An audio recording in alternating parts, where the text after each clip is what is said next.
Hello learners, I am Devashish and welcome to my English institute YouTube channel. आज हम जो सीखेंगे वो होगा कॉमन मिस्टेक। मैंने 3 सेंटेंस दिया हो, 3 सेंटेंस होगा, उनमें से एक सही होगा और 2 गलत होगा। एक सही क्यों होगा वो हम जानेंगे और 2 गलत क्यों है हमको पता चल जाएगा जब हम इन चीज़ को जानेंगे। तो यहाँ पर हम 2 मिस्टेक देखेंगे। पहले 3 सेंटेंस होगा, बाद में 3 सेंटेंस होगा। ठीक है, पहला जो सेंटेंस है वो है you must to finish your homework. You must to finish your homework. Second, you must finishing your homework. You must finishing your homework. And third, you must finish your homework. You must finish your homework. इन तीनों में से 2 गलत है, एक सही है। यहाँ पर देखिए must, must क्या है? must एक मोडल वर्ब है। must एक मोडल वर्ब है। मोडल वर्ब क्या होता है? can, should, would, will, then might, etc. ये होता है मोडल वर्ब। और when a modal verb is followed by another verb, when a modal verb followed by another verb, यहाँ पर another verb क्या है? यहाँ पर another verb है finish, finish एक another verb है। when a modal verb is followed by another verb, we don't use the infinite, we don't use the infinite, we use instead we use base verb, we use base verb. I can go, we might be late, you must finish your homework. Okay, so modal verb हमको पता चल गया क्या होता है। Can, we, can, should, could, might, will, ये सब modal verb है। जब मोडल वर्ब किसी अनदर वर्ब को फॉलो करता है तब हम वी डोंट यूज इन्फिनिट, तब हम इन्फिनिट का यूज नहीं करेंगे, इन्फिनिट वर्ब का यूज नहीं करेंगे, तब हम यूज करेंगे उनके परिवर्त, उनके instead we use the base verb.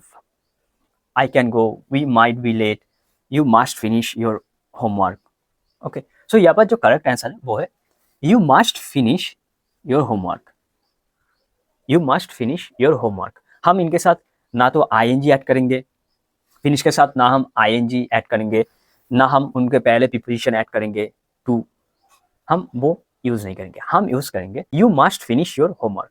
ये है correct answer, you must finish your homework. Okay, clear? And second is Janet never gives attention in class. Janet never give attention in class.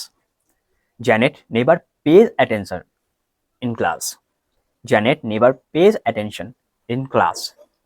And third, Janet never throw attention in class.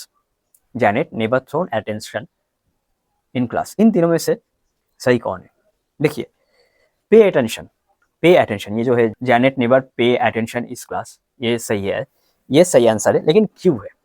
इसका reason है pay attention is a collocation, pay attention is a collocation और a pair of words, pair of words that often go together in English. Okay, collocation का मतलब होता है जो कोई कुछ वर्ड्स लेकर एक सेंटेंस होता है, एक जो वाक्य होता है, जो सेंटेंस होता है, उनको हम कहते हैं कोलोकेशन।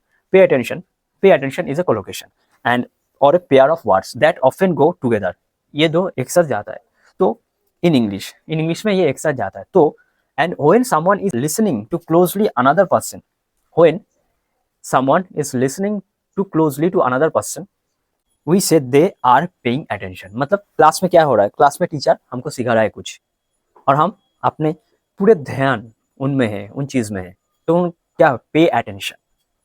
तो इन जगह पर हम यूज करेंगे Janet never pays attention in class। हम ये यूज नहीं करेंगे Janet never gives attention in class या Janet never throws attention in class, ये नहीं यूज करेंगे। हम यूज करेंगे Janet never pays attention in class। क्यों यूज करेंगे? क्योंकि मैंने कहा था कि पे अटेंशन इज ए कोलोकेशन है, जो कभी कुछ वर्ड मिक्स करके एक कोलोकेशन होता है, एक सेंटेंस होता है, उनको हम कोलोकेशन कहते हैं। और जब भी कोई सामने से किसी पर्सन को सुन रहा है तब हम कहते हैं कि pay attention. Janet never pays attention in class। सो ये क्लियर हो गया।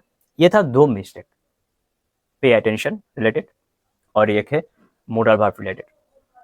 आई होप कि आपको हेल्प हुआ और ऐसे वीडियो बहुत आएंगे इस चैनल पर, बड़ा है ऐसे रिलेटेड वीडियो। आप देखिए, डीपली हम रिसर्च करके वीडियो बनाए, आप देखिए आपको हेल्प होगा। So thank you for watching this video, thank you so much.